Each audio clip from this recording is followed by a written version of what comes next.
Back to my channel. Coffee facial से आप चेहरे की ना सिर्फ चमक बढ़ा सकती हैं, बल्कि इससे चेहरे पर उम्र का भी असर कम पड़ने लगता है। आप इसे फेस पैक तैयार कर सकती हैं। कॉफ़ी से फेस पैक बनाने के लिए आपको एक कटोरी में 1 चम्मच कॉफ़ी पाउडर लेना है। अब इसमें थोड़ा सा चावल का आटा मिलाएं।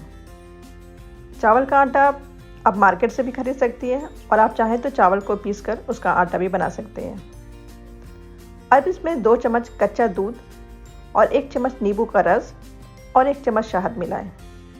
इन सभी को अच्छे से मिलाएं।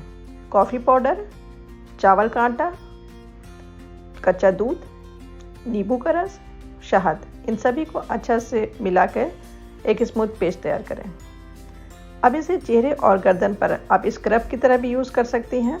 10 मिनट तक स्क्रब भी करें, फिर फेस धो लें, या फिर आप फेस मास्क की तरह इसे फेस पे लगा दें और 10 से 15 मिनट तक यूं ही लगा रहने दें।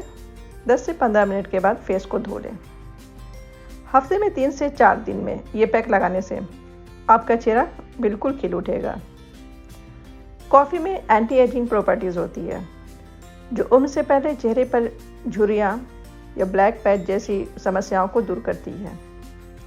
साथ ही इसमें ब्लीचिंग प्रॉपर्टीज़ भी होती है, जो चेहरे से डेड स्किन हटाकर इसे ग्लोइंग बनाती है। ओके फ्रेंड्स, इस वीडियो में बस इतना ही। नेक्स्ट वीडियो में हाजिर होंगे एक और रेमेडीज़ के साथ। तब तक के लिए बाय बाय, टेक केयर।